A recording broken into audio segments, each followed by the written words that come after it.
Hey folks, Roland Martin here, broadcasting live from Las Vegas, site of Alpha Phi Alpha's National Convention. Today is Thursday, July 25th, 2019. Coming up on Roland Martin Unfiltered, 2020 presidential candidates made their cases at the NAACP Candidates Forum in Detroit on yesterday. We will discuss that and show you what they had to say and talk about it.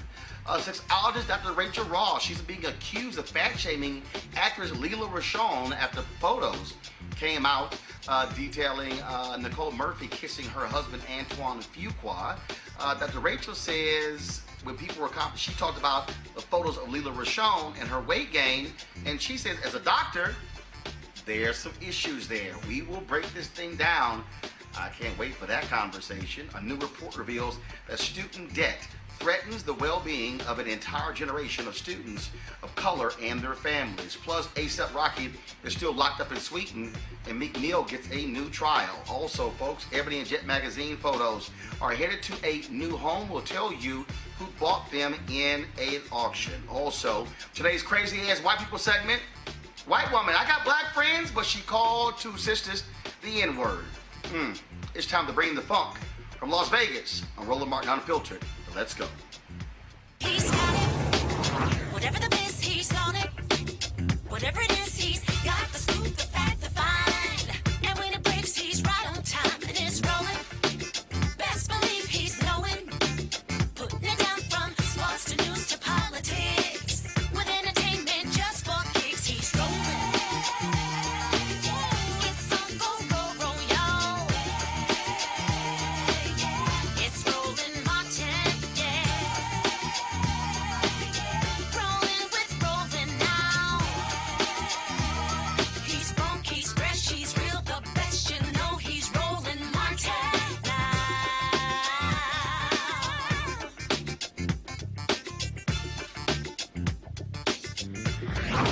Martin. Hey folks, Roland Martin here, broadcasting live from Las Vegas, site of Alpha Phi Alpha's annual convention. I'm glad to be here with all the brothers. More than 2,000 are here. It has been quite a busy week. The last couple of days, I have been in Detroit for the NAACP 110th annual convention. Of course, that wrapped up last night with their presentation of the Sping Arm Medal. Yesterday, there were 10 2020 presidential candidates who showed up for the candidates forum for the NAACP, making their bids for the black vote. Here's a roundup of what those candidates had to say. We all stand on broad shoulders of those who came before us and fought a good fight. And the way that I think about this moment in time is that they passed us a baton in this relay race. And the question will be, what do we do with the moment that we have it?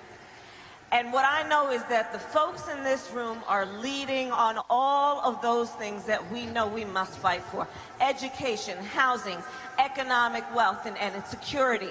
And I will tell you that as President of the United States, those will, as they have always been, be my priorities.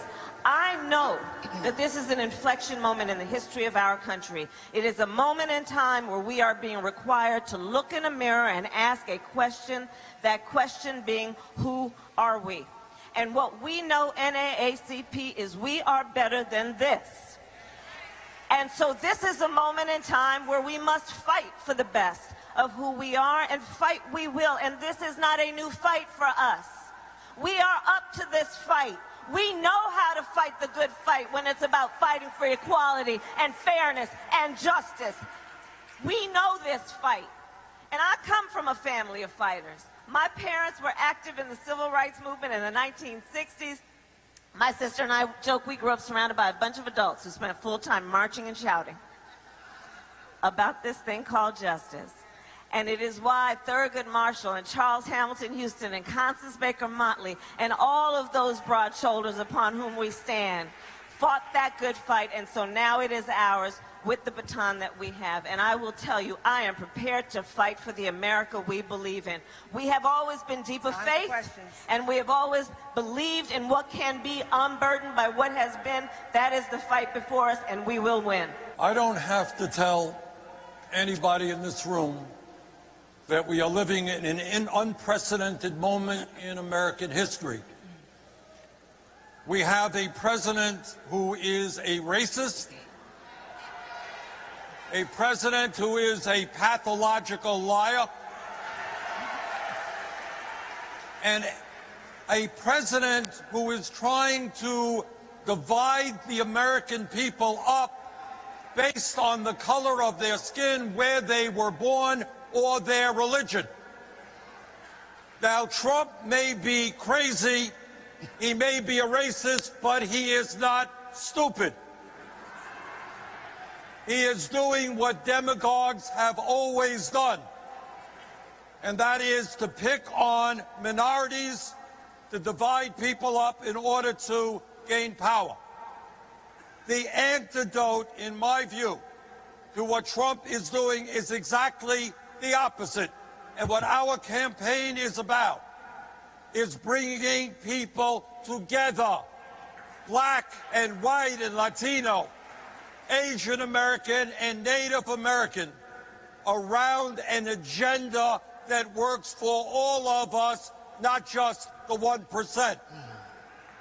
And when we talk about Medicare for all as a human right, we also talk about the disparities in the healthcare system.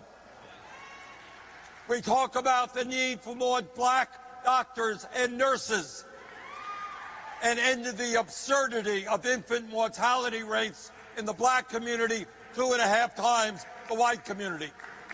When we talk about wealth and income inequality, we talk about the absurdity of white families owning 10 times more than black families. And time for questions, sir.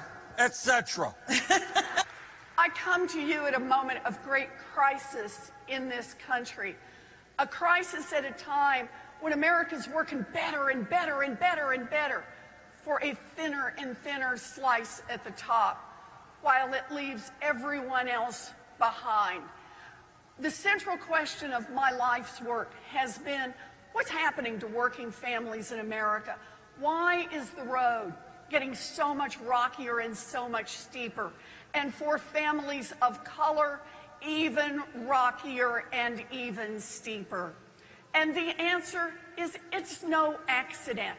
Race lies right at the heart of this issue. Look around us.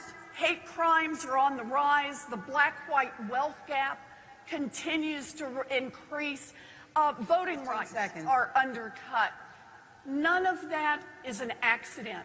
We live in an America where the plan of the President of the United States is to turn people, working people, against working people. All right. Let me just finish, I'll take it at the end. Okay. Based on color, based on change. Because here's the important part. We have got to make change in this country, not little changes around the edge. Big structural change. That's why I'm in this fight. Hey, folks, look, it's good to be back. I've had the chance to be with you all my whole career. You got me started. Hey, Jess, how are you? Got me started back in Delaware. I'm a lifetime member. I got involved early on. When I got back from law school, my city was in flames because of Dr. King being assassinated. I became a public defender. I'd been working with the NAACP then and now. And, there's an old expression, y'all brought me to the dance. And I'm still dancing with you. The fact of the matter is that there's a lot at stake. We're really in a battle for the soul of the country right now. And we have a president who's done everything to divide us, to split us apart. And this is not who we are as a nation. We've never fully lived up to the notion, we the people, or we hold these truths self-evident, but we've never abandoned them before. And this president has abandoned them. And the single most important thing we have to do, for all I want to do, from criminal justice reform to education to a whole range of issues from global warming on, is nothing happens unless we defeat Donald Trump, flat out. That's number one. Number two, it seems to me that we also want to make sure that, we're in a position where we have there's no one solution to any of the problems that exist in the systemic racism that is here. I did a lot of work here in Detroit, 26 seconds left. The president put me in charge of getting Detroit back on its feet. I was able to cherry pick the best administration. We came in and we dealt with the problems. And one of the things we found out is that there's nothing the community cannot do given half a chance. And that's what this is all about. All right, folks, that was not all of the candidates, and so several others spoke as well. Also, Marianne Williamson, she actually spoke the day before. We actually live streamed that. You can check it out on YouTube. If you want to see all of the presentations by the presidential candidates, Democratic candidates, go to our YouTube channel, youtube.com/Roland S. Martin, and we actually live stream that. We're the only black news source to actually do so, and so it's right there on the YouTube channel, so check it out. And don't forget to subscribe and turn on your live notifications when you do so. Let's go to our panel right now. Dr. Greg Carr, Chair of the Department of Afro-American Studies at Howard University. Dr. Julian Malveaux, Economist and President Emera at Bennett College. And Michael Brown, former Vice Chair of the DNC Finance Committee. Greg, you should be here with all the alphas here in Las Vegas. Brothers, lots of black and old gold. You got the original black and old gold. Omega, Michael Brown, is real jealous. Yes, sir. he complimented you on that outfit, though. I thought it was purple and gold. I couldn't tell. Oh. Nah, you know it wasn't purple and gold. No, son. Come on, brother. Now, son, anybody knows what black and gold looks like, so don't even try it. Yeah, they do. You know how our children get sometimes. So they get a little ruly. All right, so let's get right to it. Greg, I want to start with you. Your thoughts on, again, we live streamed all of the candidates on yesterday. Just your thoughts on what the candidates had to say talking to the NAACP. Well, first of all, Roland, for everybody viewing, if you didn't go to Roland Martin Unfiltered and look not only at yesterday's forum, but all the NAACP coverage. I thought the resolution that they passed on Brother Green to say impeach Donald Trump, the whole coverage has been fantastic. So watching those 2 hours, a couple of things jumped out. Bernie Sanders is getting a little bit sharper on his message. I think some of those young sisters who he's hired and people around him are pushing him. Elizabeth Warren's discussion of the wealth tax I thought was important. Kamala Harris, of course, will be well received and strong in that conversation. Joe Biden looked like he needed his notes, which is, I guess Biden needs his notes. But if you look at the polls, more importantly, in Iowa, in South Carolina, and in New Hampshire, Biden is leading in all three.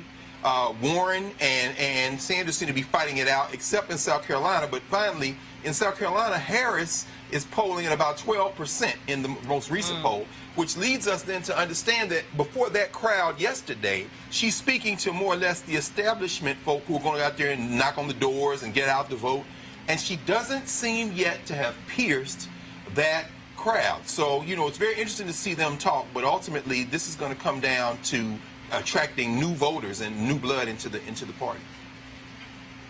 I dare say this, Julian, when I look at the reception based upon the audience, I would say the two people who received the loudest applause was Vice President Joe Biden and Senator Kamala Harris.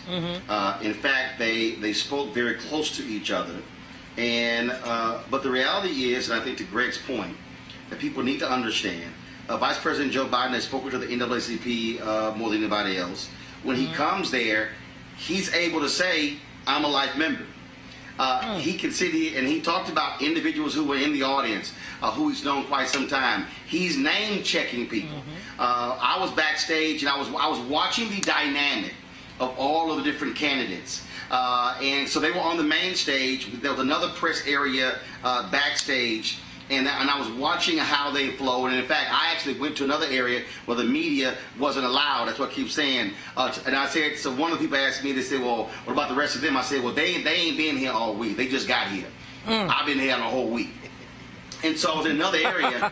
And out of all the candidates, Biden knew all of the top leadership. He knew, and in fact, he had a very long meeting with several NAACP officials afterwards, where many of the other candidates pretty much came and left.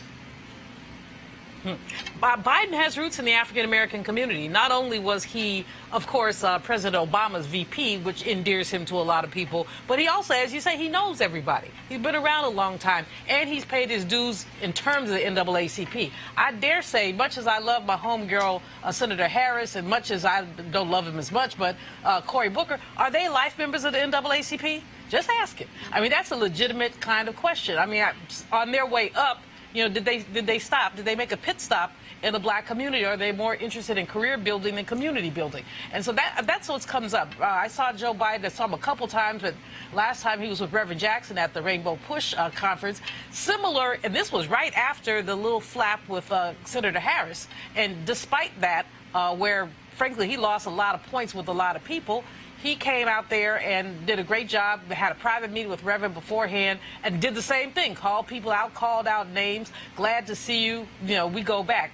Now, Greg, I'm going to say something to you about those notes. Joe Biden is best with notes. I mean, when Joe Biden does not have notes, he gets to run in his mouth. He goes over the river and through the woods. Did the same thing at Reverend's. A bunch of us were talking at the table. We said when he uses his notes, he seems a little stilted and scripted. But this is a brother who needs to be scripted. Because when he is unscripted, anything can come out of his mouth. So I applaud him for knowing when to use his notes and when not to. Touche. Mike, I'm sure there's somebody out there who is saying, oh my goodness, you guys are out of touch. NAACP is played out. No. Let me paint the picture for the people who don't understand infrastructure. First and foremost, the NAACP is a nonpartisan organization. The organization cannot make endorsements. But the reality is they have 2,200 chapters. National Action Network and the National Urban League throw in the Southern Christian Leadership Conference, and you can add a number of others. They don't even get to 500 combined. And so for the people out there who say, well, it doesn't matter a candidate how they appeal to the NAACP, no, what you need is those grassroots, on the ground folks who go precinct by precinct, who work with the NAACP, but who also work on campaigns. That's who you need, and that's why going before them matters. Absolutely, and Roland, as you know, but I like to give full disclosure when I talk about Vice President Biden. He taught me in law school, but when you watch him, he is very similar to President Clinton. They know everybody in the black community. They know, and I know the Me Too movement has changed how people can campaign with hands on the shoulder and all that kind of stuff. But when you watch Vice President Biden, very similar, not quite. I mean, Bill Clinton's like the varsity, and then you have everybody else. But Vice President Biden is very similar to that, and you're exactly right. When he goes into rooms, and that's part of politics, is knowing people, having relationships. People feel comfortable with you. Not to say other people aren't good too, or qualified as well, but you tend to go with who you're comfortable with. And of course, at some point in time, the 800-pound gorilla, former President Obama, is going to come out and do something. And when that happens, whether it's to shut everything down and then they pick the nominee before the convention. If you recall, back in the late 80s when my father was chair, there were a lot of great candidates running, from Gephardt to Rockefeller to Clinton. But my father, he said, you know what, this is great, and you guys have run a great fight. But it's time to shut this down, and I hope Chairman Prez does the same thing, because you can't have Trump raising I hate saying his name. You can't have 45 raising all this money, getting ready, us beating up on each other, without at some point in time saying, you know what, the fight is done, you ran a good fight, time to move on, let's get behind the nominee. Because what happened also to Secretary Clinton was when you got to the general election, a lot of the Bernie people were still pissed off from the primary and didn't come out. So this time, same thing. If your person does not win, that doesn't mean you take your ball and go home. You know, Michael, I'm glad you mentioned your dad, because... It was very interesting. Hold on, Julian. It was very interesting, again, being in the room and watching the reaction. Amy Klobuchar, virtually no response from the audience. Beto O'Rourke, virtually no response from the audience. When you looked at, I mean, obviously, Sanders, when you looked at, I mean, not O'Rourke, you know, people thought it was funny where he would often stand up, things along those lines. But again, how do you connect with that audience? And what people need to understand, and people who are watching, again, elections are won by boots on the ground. You can spend tons of money on media. You can sit here and run ads. You can do all those different things. You can have great speeches. But if you don't have boots on the ground, then you're not going to win. That's why going to groups like the NAACP are critically important, because you want, Julian, those organizers. You want the people who literally are going to take their Saturdays and go door to door, who are going to go block walking. You want the people who get the list, the printout of the folks who are voting, who voted in the last election, who say we're going to go door to door. And that's the thing. I think there are a lot of people out here, young folks and older, who don't understand the mechanics of elections. Sending a tweet as an endorsement is not politicking. It is that face-to-face engagement, and that's why boots on the ground matter. Julian, go ahead. No, the only thing I was going to say earlier was just that I'm glad that Michael mentioned his father, because in terms of political skills, nobody had skills like that. Ron Brown remembered everybody, knew everybody, made sure that everybody felt like they were part of the team. And I don't, Biden does that. I don't see anybody else really out there doing that, especially with black people. It's unfortunate that Kamala and Corey in particular don't have that. Klobuchar has been many places. She's very smart, but she gets no bounce whatsoever.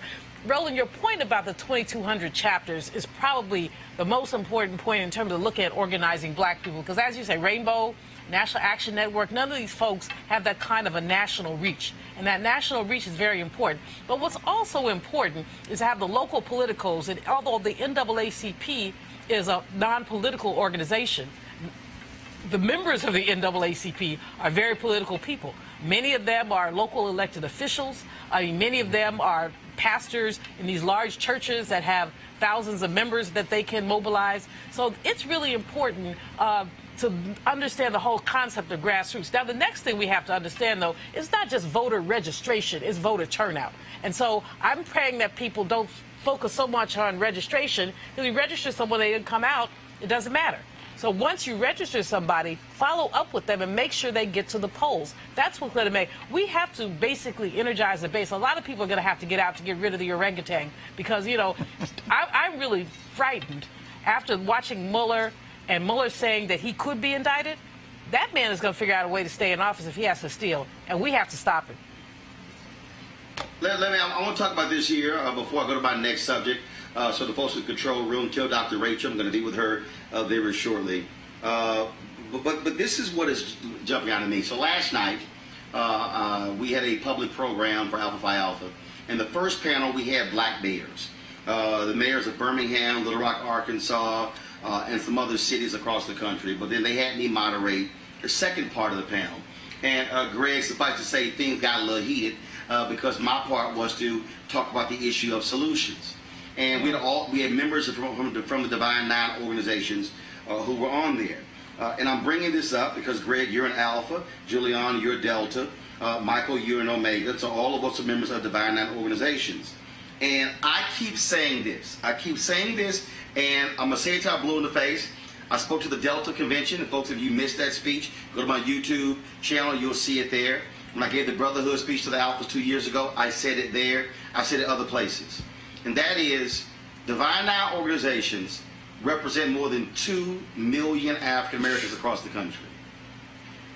If AARP, if the African Americans who are members of AARP, if they were a separate organization, they would represent the largest black organization in the country.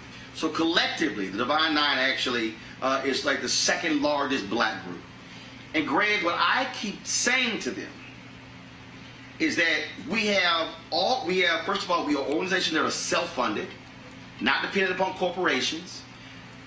But I do believe that they're wasting our power. I do believe that we are not effectively maximizing our reach. If I talk about 2,200 chapters of the NAACP, you take the Divine Nine, you likely have more chapters than that. When I talk about, I'm going to use Ohio for an example. State Representative Alicia Reese is trying to get this ballot initiative to get the right to vote enshrined in the Ohio Constitution. They've got about 100,000 signatures. They're going to need about 300,000 or 400,000. The AKAs are the only Divine Nine organization that has made it their state mission to help do that. There are more than 120 Divine Nine chapters in Ohio alone, which means that if each Divine Nine chapter, Greg, said we are going to be responsible to get 2,000 signatures of registered voters, the Divine Nine alone could supply enough of the ballots, enough of the signatures to get it on the ballot. I believe that black organizations and churches along those lines we are not effectively utilizing our infrastructure, Greg.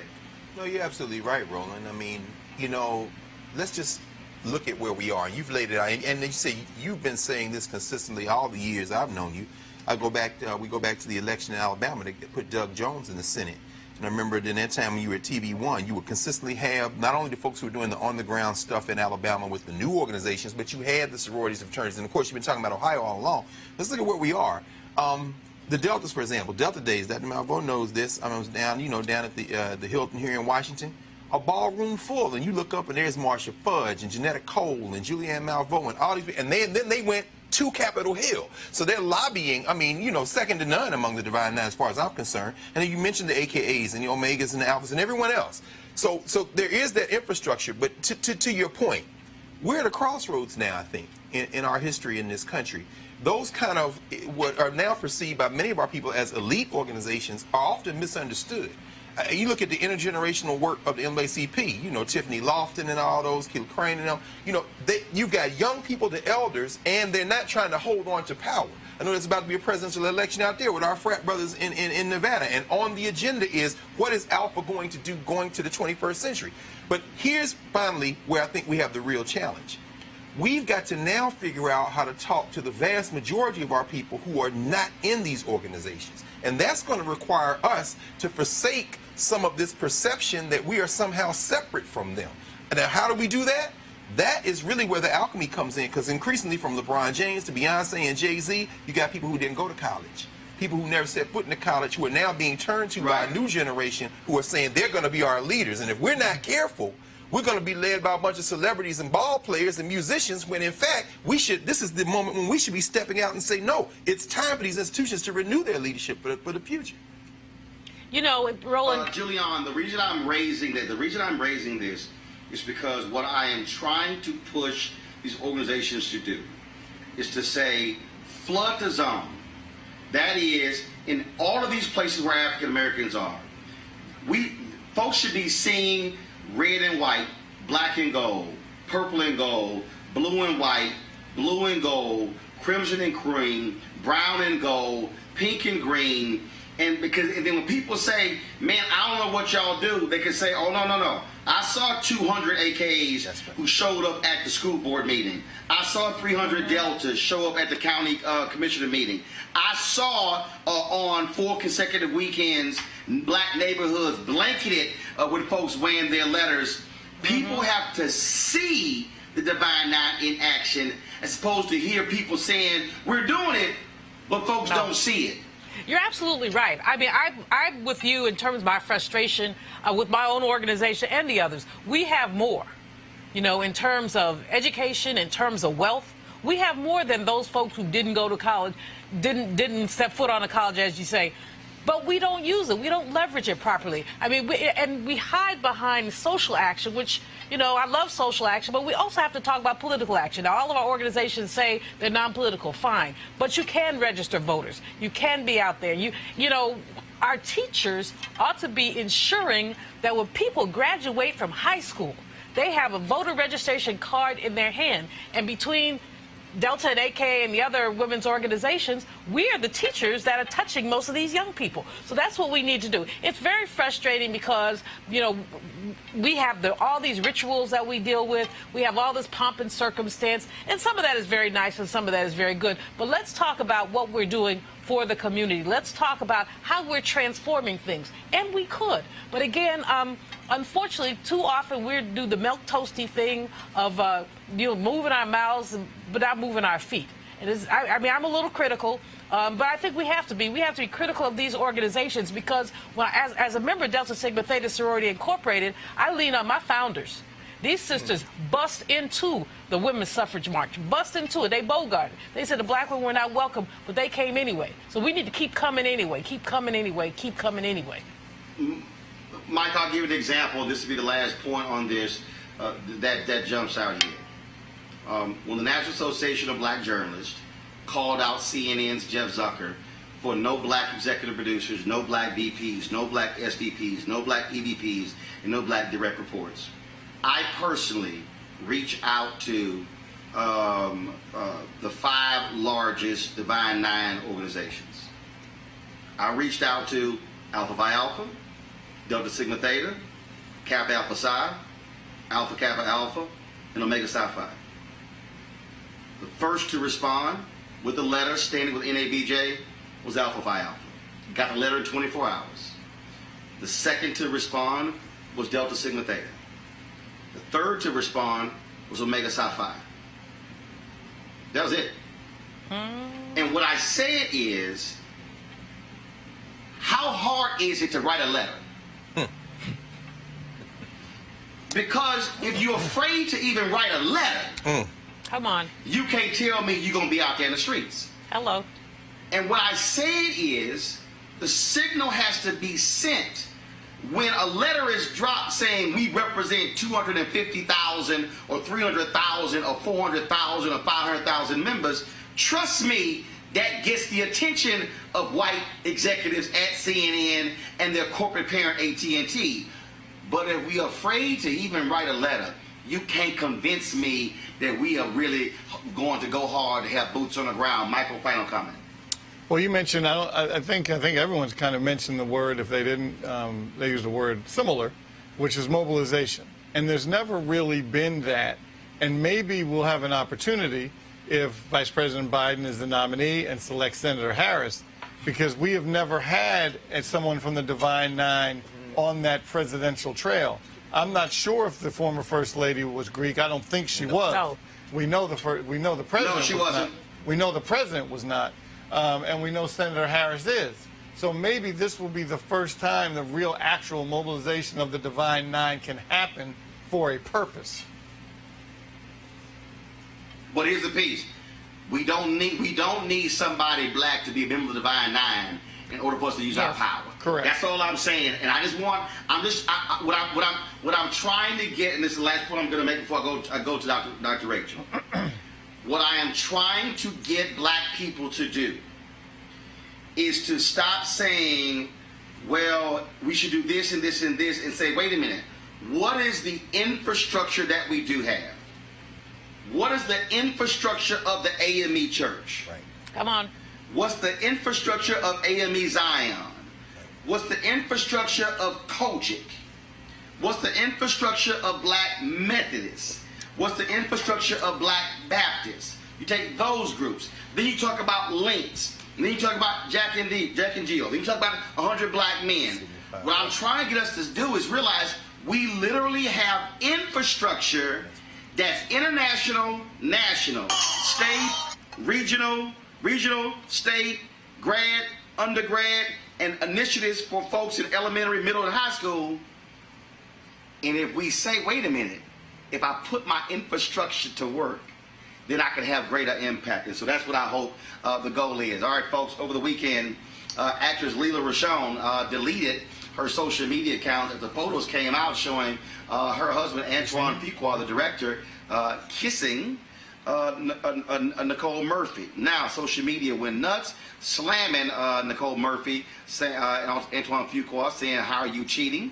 But this also didn't happen. But then people began to talk about when photos of Lela Rochon. And people saw her, of course, in Harlem Nights, played a character of Sunshine. She was in Boomerang as well. And people began to talk about her size. And oh my goodness, look how much weight she's put on.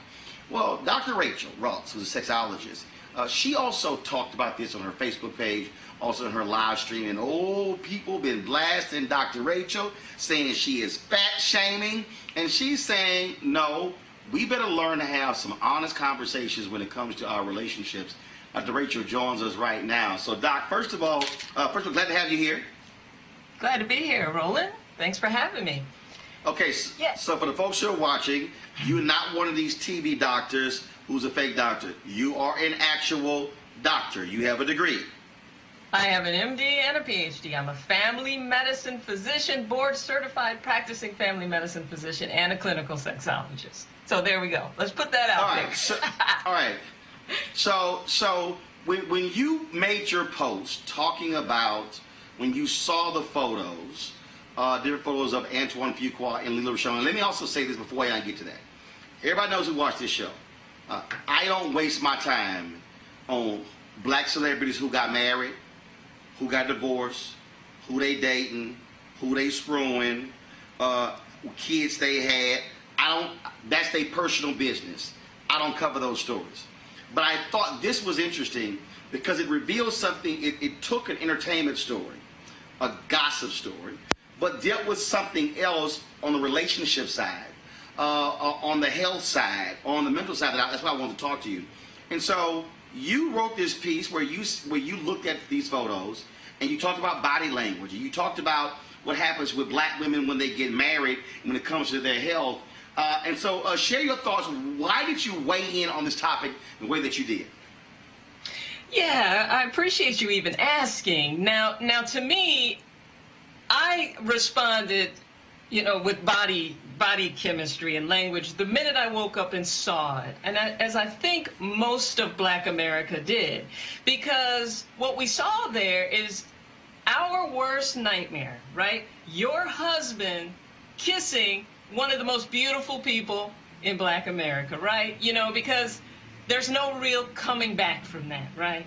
So I looked at the pictures and their body language, and I said, oh my gosh, did someone pose for these pictures? Are they making an announcement?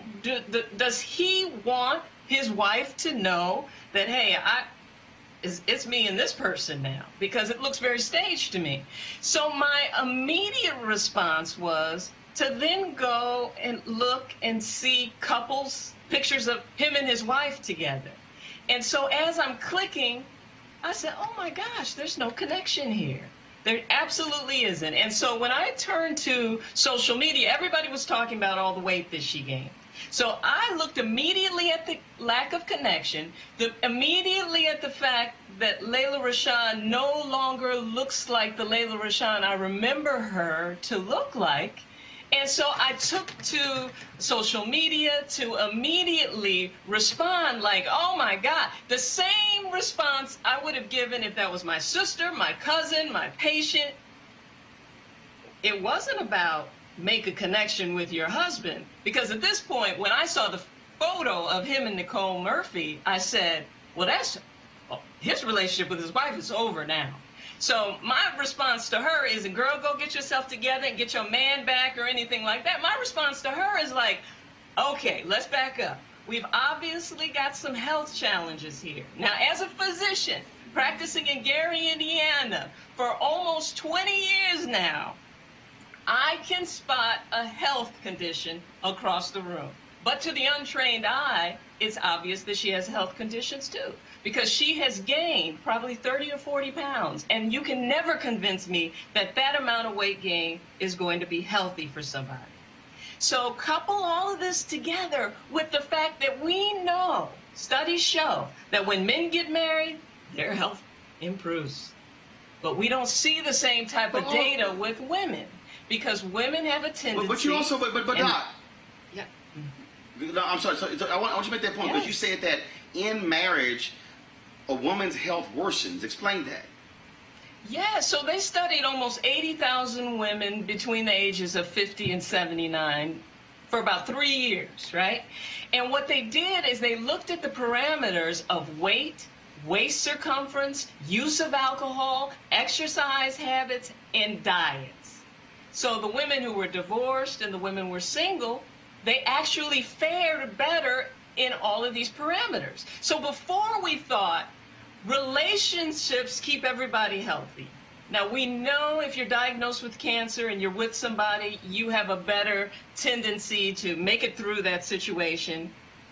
But what we don't know, we cannot say that marriage is as healthy for women as it is for men. And it's because we have a tendency to give ourselves away in the relationship. So my post is about self-love, self-care. Take care of yourself. You know, we saw, you know, and what I like to do is take a celebrity situation and make it so that it relates to all of us. Because we've all been cheated on. We've all cheated. Yes. You also want people to deal with the reality that we are physical beings, meaning we are attracted to things physically. If you see a car, that's a bad car, we don't have the same reaction to an ugly car. when we see somebody, that typically there's a physical thing that catches our eye that leads to getting to know somebody. But the reality is, I can't see your soul or your inner being, because the reality is, if I see you across the room, I'm seeing the outside of you. And what I also got was I thought you were trying to get people to also deal with that understanding that when things do change to happen to us physically, whether we are men or women, it has an impact on somebody who we're with as to how they then treat us, receive us, or they feel attracted to us. And you're saying, yo, you better pay attention to that and not act like it's not important. Oh, absolutely. Let me tell you something. People will show up in the office and they've lost a connection with their partner because of a new scent. Because they don't like the way he smells when he comes home from work. And believe it or not, that'll be the one thing. So if we can be not attracted to our partners because of a scent, certainly vision becomes a part of that. So yes, I mean, the elephant in the room is that Lela Rochon has gained a significant amount of weight. Now, there's theories that it's related to lupus and autoimmune conditions and things like that. But I want everyone to understand that if you have a physician who has you on so many steroids that you manage to gain 60 pounds, you need to change your doctor, because it doesn't have to go like that. Look at Nick Cannon. Look at Gina. You know, we cannot continue to make excuses for things that we actually do have control over. So when it comes down to it, you have to take care of yourself. Right. As a sexologist, do you believe that part of the issue is that we don't really want to have these really deep, hard, honest conversations about what happens when you are in a relationship and finances change, weight changes, your emotional connection changes, your commitment to kids over your relationship changes? That part of this issue, that when people cheat or when people actually get divorced, is because we don't want to deal with this. Men and women don't want to confront the hard stuff. And then, frankly, what happens, it may lead to somebody cheating, when in fact, had you chose to not step out and had the conversation, you could have avoided that to either leave or stay. No, yeah, absolutely. I get questions all the time from people who are thinking about cheating. You know, they like my point of view because it's just realistic. You know, it just is what it is. And I've had husbands message me about weight gain. I've had husbands message me about illness. And my message is always very clear. You know, you really need to work with your wife or your husband to try to get things right. Now, we don't know what happened in this particular case. But what I can see when I look through the timeline of the pictures is that he steadily losing weight and she's steadily gaining weight. But I also know he put her through a love child situation. So I know there was a lot of stress in the home there. And what I want people to understand is that stress will kill you. If you're in a negative relationship, that can actually kill you and cause you to gain weight, cause you to end up with chronic illnesses. So what came first here, the chicken or the egg? We have no idea. But what we do know is that when we see those pictures of him with Nicole Murphy, we're looking at someone who is, you know, like a gazelle. Every woman is just like, can anyone, I mean, like, why is this happening to me? Why would he cheat on me with her? Of all people, there's no competition there. So I think he was a jerk before all of this. But I also can see that this timeline of disconnect happened along with this trajectory of weight gain. And we have to take care of ourselves for ourselves. Now, the relationship part of things has to be important too, but you've got to do it for yourself. All right, Dr. Rachael Ross, folks, be sure to subscribe to her YouTube channel. Check her out. Doc, we appreciate it. Thanks a lot. Man, any time. Good talking to you, Roland. All right, Doc. All right, thanks a lot. All right, folks, every black parent wants to see their child get the best possible education after high school graduation. Too often the money is just not there, and that's where student loans come into play. The amount of outstanding debt and the number of borrowers affected have a significant impact on this country's economic well-being. Of course, the people most affected are black folks and other people of color. Well, this week, the Center for Responsible Lending and the NAACP released a report that outlines the problem. And so we're going to talk about that. First, I want to go to my panel, Dr. Greg Carr. I'll start with you. Look, you're a professor there at Howard University. And give folks an understanding of what you have witnessed yourself over these years as the cost of higher ed has increased. Have you seen a corresponding increase on the pressure, depression, anxiety, if you will, of your students just to be able to get through and afford that degree? Absolutely. You go around in the DMV, into DC, Maryland, and Virginia, and you see so many of our students, not just Howard students, kids from Bowie State, kids from Morgan State and Coppin, working, waiting tables, working incredible hours. They come to class. Sometimes a kid is almost falling asleep. What's going on? You find out she worked a shift last night because she's still trying to make these tuition payments. And then you look and you realize that and I think we're all in the same age range, we could work our way through school with a job. That's impossible now. That's impossible. It's either you got a scholarship or you got a ridiculous loan, which then saddles your family with debt. And these are not debts that can be forgiven. And it has impact on everything from their academic performance to their capacity to concentrate, even on their post-graduation plans. And when you saddle them finally with that kind of debt, that's a lifetime of debt. We're not talking about something to be paid off in 10 or 15 years. Even the Obamas only paid off their student debts after he was in the U.S. Senate. So, no, yeah, we see it every day, Roland. It's ridiculous. Julia Malvo, you were president of Bennett College. I remember working for WVON Radio and getting one of your distress phone calls saying we got to raise $30,000 by X date to keep these young women who are seniors in school, to keep them online to graduate.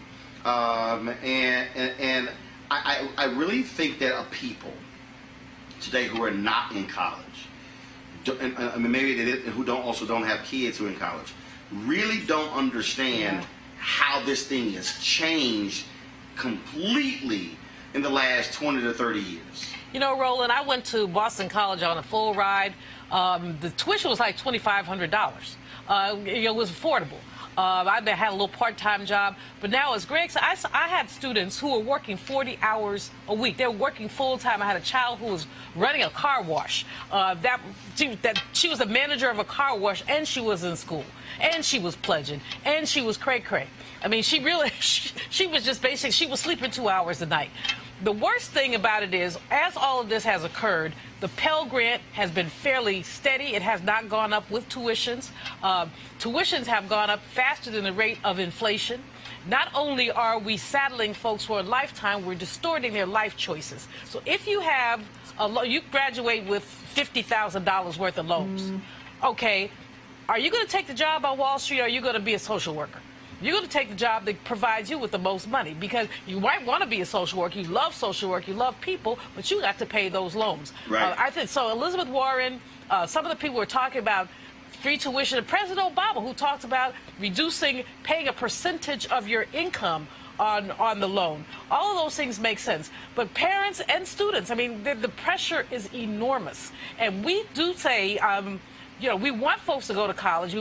But many people just simply cannot afford it, or people are doing things. I mean, I have a friend who says his kids can go to college, but they got to go to community college first. So they could he could save that money for them to do the 4-year. And he's adamant about it. He said, unless you get a full ride, you will go to community college, we'll save some money, and then you'll be able to go to your 4-year. And his thing is, look, if you graduate from Harvard, you still got a Harvard degree, even though you started out at San Francisco Community College. So the pressure is just enormous. The Center for Responsible Lending does very good work. And there's a lot of policy stuff in there that we need to really follow up on.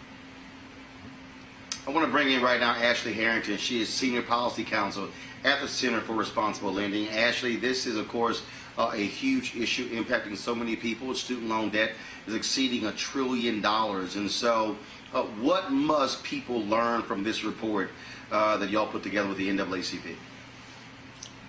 Roland, thanks so much for having me. I agree with all the comments that are made so far, and we really need to talk about this as a national crisis. It's a civil rights issue, it's an economic justice issue, but we are really on the verge of a national crisis that's going to affect our entire economy, and in fact already is. Because of student debt, people are delaying buying homes, they're delaying starting businesses, they're delaying saving for retirement. And so these are effects that are going to be felt beyond just individual families and individuals. These are going to affect the community and the larger society as a whole.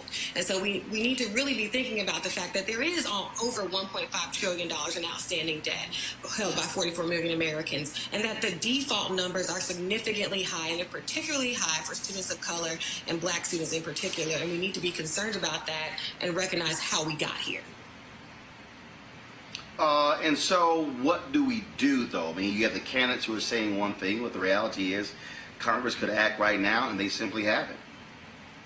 Absolutely. So we advocate for a number of solutions. One, we need to streamline repayment, right? The repayment system right now is completely wacky. There are numerous repayment plans. Even income-based repayment plan is hard to access. Each plan has a different amount of what you would pay. So it needs to be completely streamlined. We need to get down to one plan that, in the income-based repayment plan, that really is based off 8% of your discretionary income instead of 10% or more. Because even under the current income-based system, we have seen that it's been completely unaffordable for many borrowers who are having to forego other necessities in order to make their student loan payments, because we know that the consequences of default on student loans are pretty severe. You can get your Social Security check offset. You can get your wages garnished. You can get your tax refunds garnished. And so we are seeing that happen. So we'd like to see the repayment plan drastically changed. We need to hold student loan servicers accountable. And one big thing we're advocating for is there does need to be large-scale, across-the-board debt cancellation. Even as low as $10,000 would have a significant impact on the ability of people to really contribute to this economy and to get back on track with their student debt. Michael Brown, what I don't understand is a whole bunch of white folks out there who voted for Trump who broke as hell and would support debt cancellation. And, you know, you wonder why this thing hasn't really blown up, how it really hasn't gotten effective. Donald Trump, frankly, hasn't done a damn thing in this area. In fact, Betsy DeVos in the Department of Education, his secretary, has allowed, frankly, the profiteers from for-profit colleges, folks who have been ripping folks off, to come back in, removing a lot of the constraints put on them by the Obama administration. And so, do you expect this to be a significant part of this campaign? And is it something that, if you're a Democrat, you should be running hard on, because this thing affects Black, white, Latino, Asian, Native American, doesn't matter, men, women, gay, straight, folks from every region of the country? They should be talking about it a lot, and there's several reasons. And we've talked about this before. We had the chat about the returning citizens voting in Florida, and there was this perception that it was kind of like a black thing, and that's why a lot of the white folks in the panhandle weren't getting involved. Same thing with this. Folks think it's, oh, this is a Black Latino thing, it doesn't really impact me. But as you mentioned, whether there's a lot of white folks in Appalachia that would love to get their school and college debt retired. So, yes, it needs to be an issue, but that messaging has to be more encompassing than when you talk about, oh, this will help Black people. Yes, it'll help Black people, but when you're running for president, you have to help all the people. And yes, you can care about certain segments. Clearly, 45 cares about a certain segment, but you have to run and be part of the whole community that you're running for. And so you can mention it, you have to talk about it, and you have to have surrogates that do that for you, that don't look like you necessarily. They can go into those communities and talk about it. So, yes, they should be talking about it. It should be part of anybody's campaign. Ashley, final comment. I think he's absolutely right. In 2016, nearly 70% of all graduating seniors had student debt. So this is a universal problem, and there's things we can do about it. We can do broad cancellation. We can drastically increase the Pell Grant, and we can find a way to do debt-free college, and we must. It's a national imperative that we do so. All right, we surely appreciate it. Thank you so very much. Thank you. All right, folks, rapper A$AP Rocky has been charged with criminal assault in Sweden and will remain in jail until his trial. The prosecution will proceed, although the rapper claims self-defense and provocation. He got a lot of celebrity support in Kanye West, and he recruited Donald Trump to intervene on his behalf. Trump called the Swedish Prime Minister and was told that in Sweden, everyone is equal before the law. Sounds like a little shade to me. Also, rapper Meek Mill is having a much better week after spending more than 10 years on probation for drug and gun charges. The Pennsylvania Superior Court overturned his 2008 conviction Wednesday and granted him a new trial. He no longer has a criminal record. He also got a lot of high-profile support, including fellow rapper and entrepreneur Jay-Z and others. Real quick here, Greg, what do you make, again, of these two cases? It's very interesting because of that. I really love my black people because A$AP Rocky made some comments where people that was seen as out of touch, saying pretty much I ain't got those problems. I live in Beverly Hills, but even though he's in Sweden, he is learning what it's like to be part of that criminal justice system, and now all of a sudden they're seeking support. A lot of people said, "Yeah, now you know what the hell we were talking about." Roland, it can all go horribly wrong in a split second. We're having this conversation on what would have been Emmett Till's 78th birthday had he not been killed by white terrorists on the live of white woman Carolyn Bryant, who still walks the earth. In the split second that he was in there with his cousins in that little place in Money, Mississippi, his whole life changed. Here we are in 2019, and A$AP Rocky, if you don't understand anything else, brother, there's no black woman, no black man alive on this planet that can't be touched by white supremacy. And Ilhan Omar said the other day, which got her, you know, again, Ilhan Omar looks to be, she doesn't look like she has any fear. She said, these white men, you gotta watch them. That's who you have to be alert for. And at the end of the day, man, there's no way, you know, if nothing else, and Meek Mill looks like he gonna straighten up and fly right for the rest of his natural life, because he has figured out this system is set up to have two strikes against you as you coming out the womb. That's for women or men. Michael, what was very interesting in the Meek Mill case, that was a black judge who was really holding him to task, a sister, and of course, you know, he wanted a new trial and for her to be not involved in his case at all. And so again, that's one of those things where a lot of times when we talk about criminal justice system, black versus white, his biggest the person who he was fighting with the most was a black female judge. But it's still the criminal justice system. No matter who is in that robe, the deck is just not stacked in our favor. And to the Rocky situation in Sweden, you know, the doc and I were, Professor and I were talking about it a second ago during your break or when you were setting up the segment, and you and I talked about it a couple weeks ago when I was on. You know, I get that these little folks were annoying them. I understand, but you gotta walk away. The whole macho, oh, I got to do what I got to do. No, because now look at you. You're in a jail cell with an apple and some water when you could be at the Four Seasons in Sweden chilling. Come on. So it's sometimes, and you had bodyguards with you. How tough are you that you beat up two little white boys? Walk away. Okay, so they threw their headphones at you. I mean, you know, it's every time it comes up, my kids and I talk about it all the time, and of course we're on the opposite sides of the issue. No, you got to do what you got. No, you don't. Not all the time. Sometimes you say, you know what, young fellas, we'll send you some CDs. So whatever you need to say to de-escalate the situation and walk away. They chose not to do it. Now look at them. And this is the worst State Department you want coming to fight for you. Hello. I tell you that. You want Pompeo picking up the phone for you? Ooh, so I don't know. You know, Roland. All right, Julian, go ahead. On the Meek Mill case, though, I mean, I know that it was a black woman judge, but he mouthed off to that judge just a couple of times, and that was the issue. Sister was like, no, I'm not having it. She tried to work with him. So, you know, when Michael talked about walking away, I mean, you do have to know when to hold them and when to fold them and know when to hold your tongue. I mean, the criminal justice system is not for us. Whether the judge is black, the prosecutor is black, whoever, it's not for us. But you may get a break from a black judge if you know how to act. And unfortunately, just like the brother who beat up the little white kids. Some of us just don't know how to act. I mean, I come hard on some of this. You know, I don't know how to act either. That's another story. But I mean, but I come hard on some of this. Some of these situations are situations that can be avoided. And if you know that you are black and vulnerable, and if you black, you are vulnerable, try to avoid at least some of these situations. I'm glad Meek Mill is off probation. I hope he learned his lesson, but he had no business mouthing off on that sister. All right, folks, let's talk about this last story here before we go.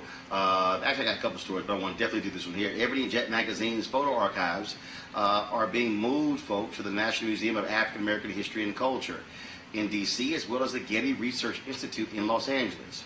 Those two magazine archives show more than 70 years of images that chronicle the African American experience.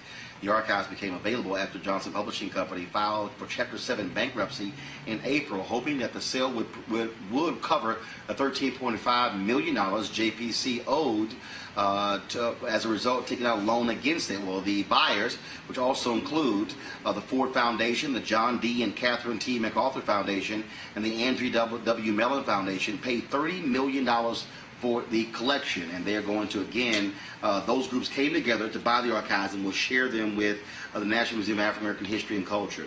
So what you now have, Greg, is you still have Ebony and Jet. Those assets were sold to a company out of Texas. Now this photo archive is no longer a part of that. Now that's a separate deal. It's now being sold. I'm very happy that they are going to be working with the National Museum of African American History and Culture to preserve these archives and that critically important piece of black history. Absolutely. The first thing I did was reach out to my very good friend Kinshasa Conwell, who's the deputy director of the museum, congratulating her. Because you understand, in the Smithsonian system, you have to build a museum from the ground up. So everything in the National Museum of African American History and Culture, they had to acquire. Because all stuff that's in American history and over in the other museums, they have that. This completely transforms the archive of the National Museum. Shout out to those black folks like Elizabeth Alexander and others who got on the phone and worked together a deal to put together with Ford, because several people bid it. Melanie Hobson and George Lucas, for example, were looking into a bid because they had given collateral on that collection as a way to float the loan for Ebony and Jet to stay in business. So they were looking into it. My friend Theaster Gates in Chicago, he said, you know, it was an honor to even try to bid because he has Mr. Johnson's personal library at the Stony Island Arts Bank that he's put together. But for this to come to the National Museum, we talk about Emmett Till's birthday. The photograph that went around the world is now going to be controlled by an institution that is essential to us. One final thing. It isn't just Ebony. It isn't just Jet. You've talked about Monifa Sleet a lot of times on this show. It's not just the Dr. King photographs. It's also Black World and Negro Digest. The history of Pan-Africanism and black nationalism is in those Ebony archives. So, you know, well, I'll say one other thing. $30 million ain't no money. Black people, you make this point all the time, Roland. We got to support our institutions. It shouldn't take white foundations and an act of charity because you got some black employees who reach out there and stop this for this to happen. This one right here is transformative. Let's not do this again. Come on, black folks. Let's support each other so we don't have to have this conversation holding our breath again. Julian? You know, the loss of Ebony and Jet in terms of circulation has been a body blow to the black community. This is how, you know, we all basically came together around imagery and culture and all of that. So the fact that the museum has it does make me very happy. As Greg said, I remember interviewing Lonnie Bunch right after the museum opened, and he talked about how it was like almost like an antique roadshow going from city to city to acquire stuff. How an older white woman came and brought him, I believe it was a shawl that was owned by a slave, an enslaved woman, and they had that on display. So to have these photographs on display is really quite amazing. But Dr. Carr is also right about this. We are squandering our history. We're literally, as we sit here, squandering that history, and it's really shameful. We don't know our history. 1919, the Red Summer. 100 years later, we still see black people being massacred. But when you talk to younger black folk, they don't know anything about the Red Summer because you will not find it in anybody's history book. So to have this stuff at our museum, is important. And everybody who has $50 ought to become a member of that museum. You don't have to give $1 or $2. Give $50. Take a slice of that because they're being judged by their fundraising. And, you know, there's a government appropriation, but they've also got to do their fundraising. Michael, your thoughts? Very quickly, I mean, the first magazine probably ever read was Jet. My grandmother had a stack of them, and you know they would come in the mail, and the first place they would go was on the in the kitchen or the kind of kitchen nook table. The second place they would go was on the back of the bathroom door in the little magazine rack. Yes, sir. So Jet was really the first magazine you know I read as a young person, so it became part of who we are. I know you mentioned the other magazines, but don't forget Ebony Man. You know, they came out with Ebony Man for a minute. Ebony Jr. That's right. They touched on a whole lot of pieces. That's right. And so it's part of who we are. But the reason that you mentioned why it's not like it used to be is, especially for young people, is we're now in this kind of multicultural kind of environment. Everyone thinks, oh, we're all mixed up. We're all... And so everyone's forgetting. But if you go to certain communities in this country, that may be true. But they still, you talk to some Italians, Italy, they will tell you exactly where their grandparents were born, what city they were born in Italy. Same with the Irish. Clearly they came in a different way. I'm not suggesting that. But that means maybe we should even be stronger about coming together and understanding our history. So, you know, we had some challenges, but thank goodness for the thing. You can swab your mouth now. You can do the best you can to find out who you are. Nope. All right, folks, here we go here on last segment. Oh, here we go. Crazy as white folks. Can't wait. What they up to now? Charcoal grills are allowed. I'm white. I got you. Illegally selling water without a permit On my property. Whoa! Hey! You don't live here. I'm uncomfortable.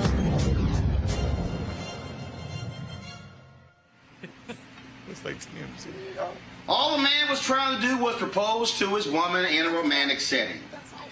In a Facebook post, Kathy Marie Hamlet explained that she and her fiancé, Clyde Jackson, were sitting at a table outside the Angry Orchid gift shop when a female security guard approached them and accused Jackson of stealing a shirt and asked to check his pockets.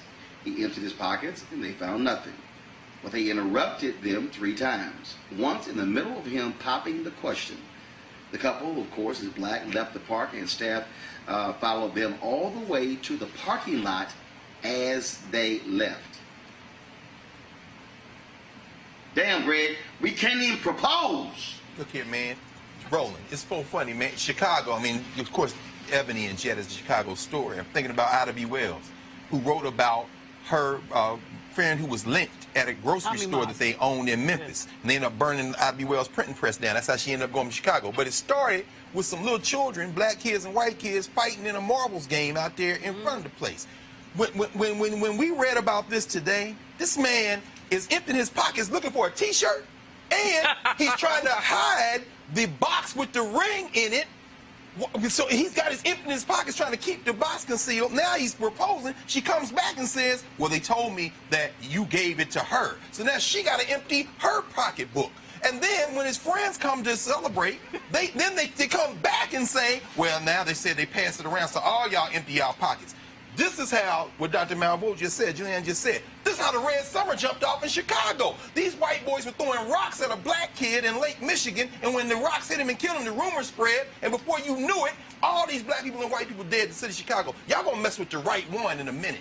And it ain't gonna be no filming and talking. It's gonna be a race war in this country. But and I'm not saying that because I want to see one pop off. But you're not going. No. But people have had enough. People have had enough. People have enough. Funerals and weddings are the most intimate moments for black people. You break up the right one's proposal and see what happens. You know, this story made me want to cry, made me want to scream, because like you said, Brother Man's just trying to propose. I mean, that's supposed to be a moment that they cherish, that they remember that 50 years or 30 years from now they talk about, remember that time? Now it's going to be, remember that time the stupid white people interrupted us while I was proposing to you. So the racial tinge is there. Langston Hughes talked about something called the sweet flypaper of life. That's a little joy, just a little detritus. The fact that you get to smile when you're on the beach or something like that. These people people have taken away some of our flypaper. And for this couple, that's what happened. Taking away, literally stealing their joy. And I hope that these folks, they posted their pictures. I hope somebody does something to somebody. I'm going to go as far as Greg, although, you know, if we in the trenches, brother, I got your back. If we must die, let us nobly die. Let us not be like hogs, hunted and pinned. No. Well, I'll tell you, Michael. Greg is right. They're gonna roll up on the wrong one, and they're gonna be emptying something else, not their pockets. You know. Yeah, I mean, we've obviously talked about this all the time. We love this segment that you do. I love how you make it look like another show. It's great. We love the little video. It is another show. yeah, I get this. But I tell you what, it's still, the tone is set by 1600 Pennsylvania Avenue. And people think they can do whatever they want to people of color, that they're empowered, they're emboldened to do it. But usually when you do these segments, Roland, when something like this happens, people lose their job. Did this person get fired? Not yet, but I got to insist it might be coming. Very good. Absolutely. Good. Yeah, and look, sue and use that money for the honeymoon. There you go. Y'all could go all the way to Tahiti with that. That's right. That's right. All right, y'all. I'm done. Here's a piece. I got to hop on a plane. I'm leaving Las Vegas, the Alpha Convention, flying to Indianapolis. We have our school choice at the Black Choice Town Hall taking place on tomorrow at the National Urban League Convention. And then I am flying to Houston as soon as we're done. My cousin, P.J. Simeon, who passed away in a car accident last week, his wake is tomorrow night. From 6 to 9 p.m. and so I'm going to attend his wake. So tomorrow, what we're going to do in the show, we're going to have a couple of things that we're going to be broadcasting. First and foremost, we're going to rebroadcast that panel last night from the Alpha Convention that I moderated. But two, Dondre Whitfield and Devon Franklin had a black manhood conversation at the Global United Fellowship Conference in the Bahamas. It was an unbelievable, honest, and raw conversation. We're going to have that for you as well. This is why Roland Martin Unfiltered matters. First and foremost, at the NAACP convention, here at the Alpha Convention, going to the National Urban League Convention, being able to broadcast from the Global United Fellowship, all those different things. This is us controlling our narrative. This is us providing a resource of information that you're not getting anywhere else. And I'm telling you right now, all these black websites, all these black cable networks, none of them are doing what we are doing at Roland Martin Unfiltered, which is why we need you to support us. Join our Bring the Funk fan club. Our goal is to get all of the folks who are watching, all of our followers, to give just $50 for the whole year to join our fan club and give that. It's real simple, folks. If 20,000 total. We were just talking about the Ebony and Jet archives. If 20,000 of our followers on social media who watch this show give an average of $50 each, this show is paid for without a single dime from advertising. That means when we travel, we're going to be at the Jeffrey Osborne Golf Classic next week. Also next week, I'm going to be at Reverend Jim Clyburn's golf tournament, but he does raise tons of money for scholarships for black kids there in South Carolina. This is why we matter. Well, also the following week will be the National Association of Black Journalists Convention there in Miami. This is about us controlling our narrative, telling our story, and speaking our truth. And so we want you to support us. Go to RolandMartinUnfiltered.com to please join our fan club. I got to go. Of course, I know, Michael, you hating on the outfit because you ain't able to wear these colors so well. And Greg, I know you sitting here trying to take it off of me, and I'm going to hide it from you. I am. I am. And y'all, Roland, condolences. I was going to say condolences for your cousin, man. I know y'all were very close, brother. I appreciate it. And so it was great seeing so many of the brothers here here as well. And so I'll be with his family tomorrow night in Houston. All right, folks, I got to go. I want to thank all of you. And Julian, next time you're on, I got something for you from Method Man.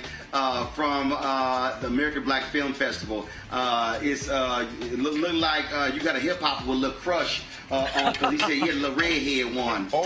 A little redhead one. Oh yeah, Greg. Wait until next week. Oh. With Julian back on. We're gonna play that for folks. Wu-Tang, baby. Wu-Tang forever. I got it. Hey, just call me Cougar. So we're going to have that for y'all next week.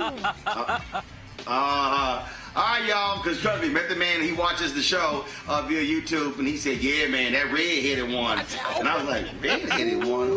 He was like, he said the red-headed one. He said the yellow bone one. I was like, oh, you mean Giuliani? He's like, yeah. You better watch Johnny Blaze. Then. Oh yeah. He ain't nothing to play with.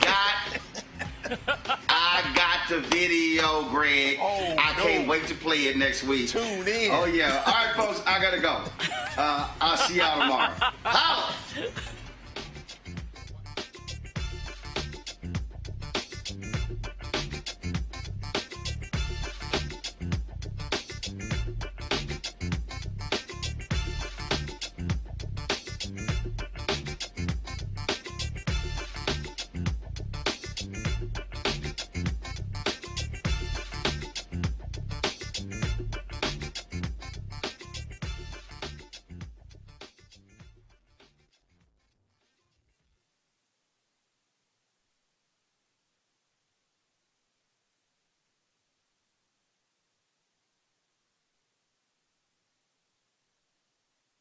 You want to check out Roland Martin Unfiltered? YouTube.com/Roland S. Martin. And subscribe to our YouTube channel. There's only one daily digital show out here that keeps it black and keep it real. It's Roland Martin Unfiltered. See that name right there? Roland Martin Unfiltered. Like, share, and subscribe to our YouTube channel. That's YouTube.com/Roland S. Martin. And don't forget to turn on your notifications so when we go live, you'll know it. Hey everybody, this is Sherry Shepherd. You're watching Roland Martin Unfiltered, and while he's doing Unfiltered, I'm practicing the wobble. Yes, I am. Because Roland Martin's the one, he will do it backwards, he will do it on the side. He messes everybody up when he gets into the wobble, because he doesn't know how to do it, so he does it backwards. And it just messes me up every single time. So, I'm working on it. I got it.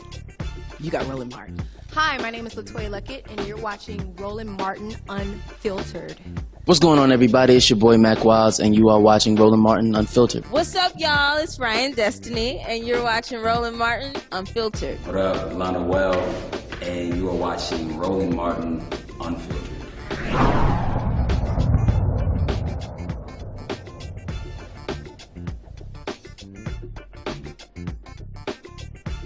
You want to support Roland Martin Unfiltered? Be sure to join our Bring the Funk fan club. Every dollar that you give to us supports our daily digital show. There's only one daily digital show out here that keeps it black and keep it real. It's Roland Martin Unfiltered. Support the Roland Martin Unfiltered daily digital show by going to RolandMartinUnfiltered.com. Our goal is to get 20,000 of our fans contributing $50 each for the whole year. You can make this possible. RolandMartinUnfiltered.com. Hey fam, want to check out Roland Martin Unfiltered? The blackest show on all of digital, cable, and broadcast. Check out our audio podcast. There's only one daily digital show out here that keeps it black and keep it real. It's Roland Martin Unfiltered. Press play.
Unfiltered.